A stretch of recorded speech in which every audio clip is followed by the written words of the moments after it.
So I'm going to start this video. I wanted to show you, they were upset because I wanted to do a hair video, but because of what they're doing to me, my hair is falling out, and clearly they didn't want me to show it. Usually I wear the scarf on my head, but I wanted to, I'm trying to get back to normal, and every time I try to get back to normal, they make life worse so that I can't work. They don't want me to work. But let me just show you the recruitment email that I got from Lacoste.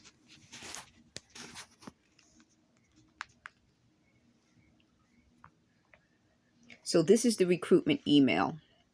And as you can see, it has my name. It said that the CEO was impressed with me and they wanted to kind of get information on how they could, benefit from some of my customer experience, my customer service experience. And I wanted to show you that I've had this experience from the 90s. I was working at the New York Botanical Garden and I was in visitor services, and then I went to receptionist, but it was part of our marketing and communication. So this is from 1994. So I've had years of experience. When I was at Lacoste, I was successful. I had a really good, got a really good reference letter that made a point to note all of my sales experience and how I performed well as a key holder. So you can see that on the Cup of Java Pro website, but you can see clearly that I had a really successful tenure at Lacoste. When I first started having these problems, I had a guy come into the boutique and ask me about my hearing. That's when I realized they were doing something, and I started to get red behind my ears, and at first it was like swimmer's ear, but then it became something much worse. When it was swimmer's ear, it wasn't as bad, but once they started hitting me in the side of my head, and these are the pictures from just a week ago or so of me, the side of my head.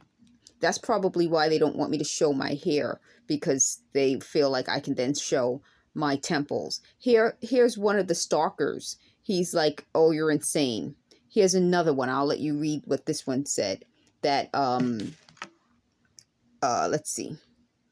You're pretending not to be miserable, but that makes us happy.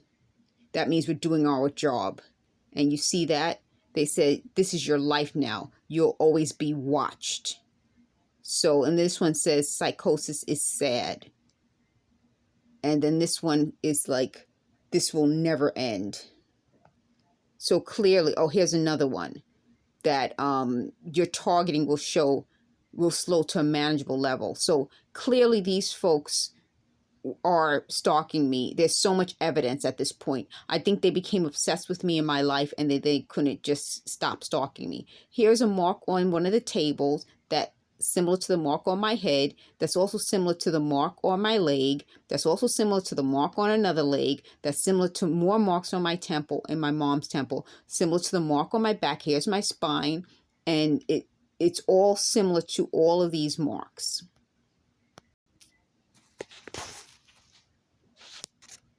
So here's the booklet from Cardinal Spellman, my name and the year. I attended from 87 until 91. I started when I was 13. And this is the information about the school. So I was 13 years old and I graduated when I was 17. I didn't say 18, did I? I started at 13 and graduated at 17. So just to make clear, in 1987, I was 13, and when I graduated in 1991, I was 17 years old. What I'm doing by repeating this is because they said they can doctor my videos, and they said they can yell over to make it sound like I said something I didn't say. Obviously, if I started at 13, I couldn't have been 18 when I graduated because it's a 4-year school.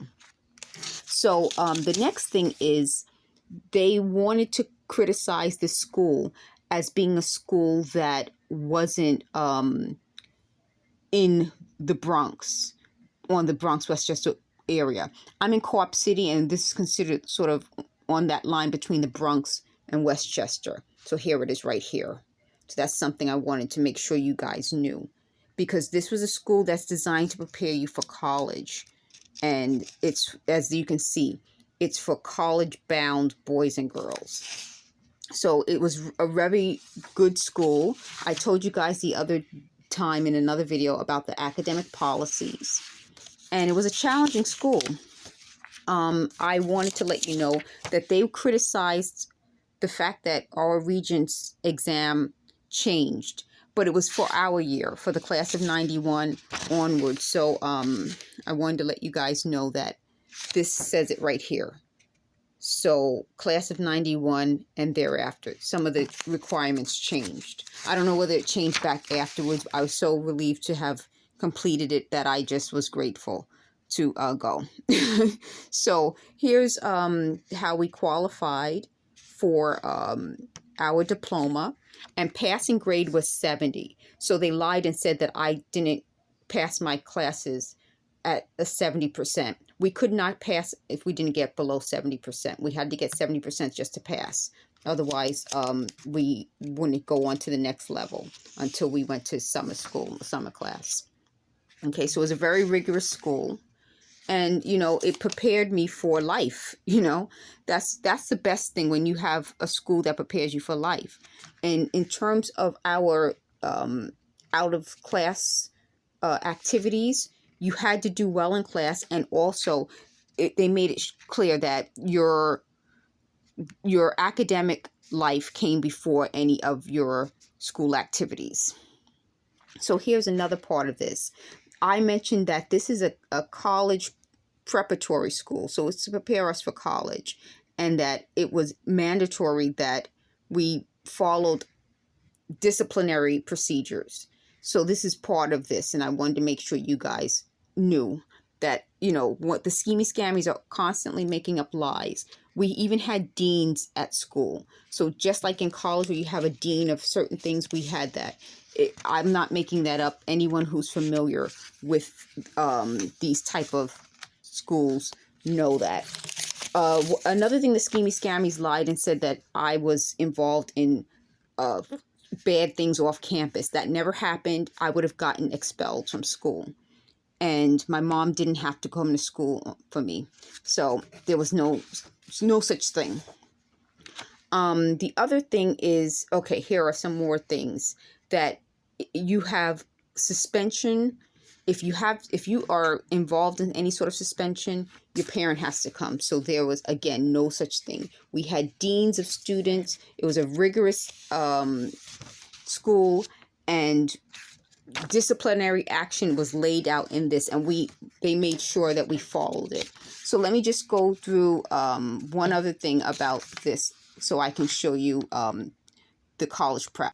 Okay, guys, so I promised you I would show you academic eligibility for participation in school activities. College preparatory high schools exist. So this was a college preparatory high school, and we knew that the most important thing that they stressed, and it says here, self-discipline.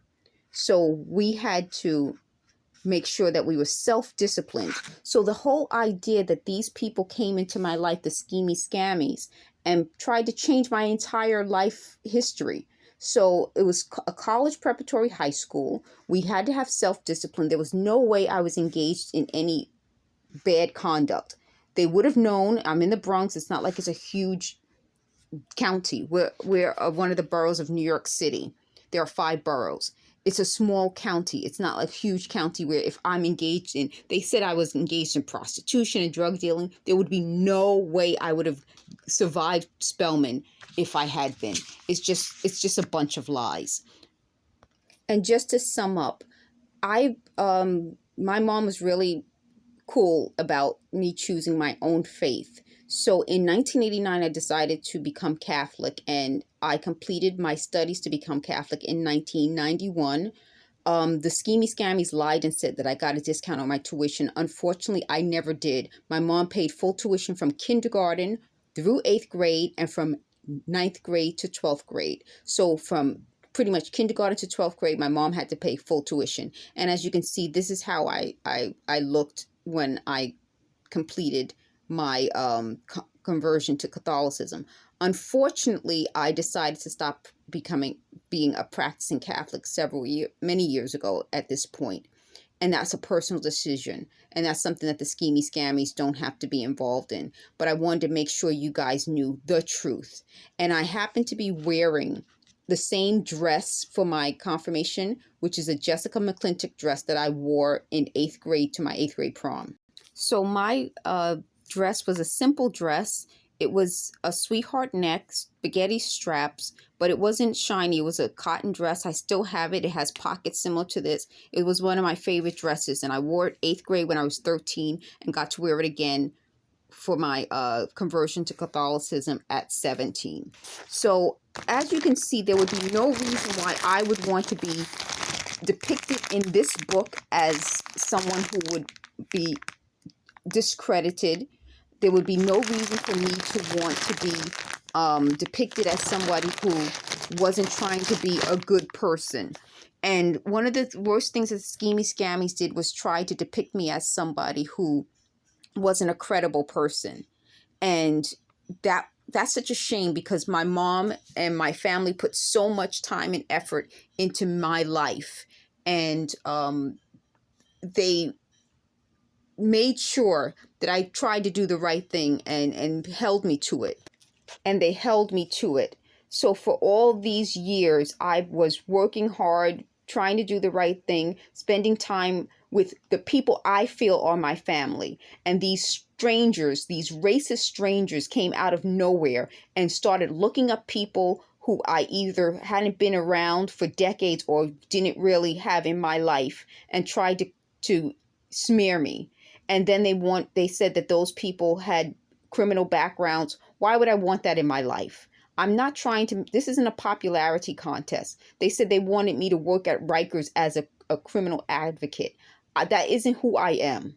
And that it is so controlling, manipulative, and demeaning that these people are so anti-Black that they felt that even though I'm not qualified for that, I'm a salesperson, a customer service person with a political science, psychology background. I'm not qualified for that. They thought just because I'm Black, that would be something I should do.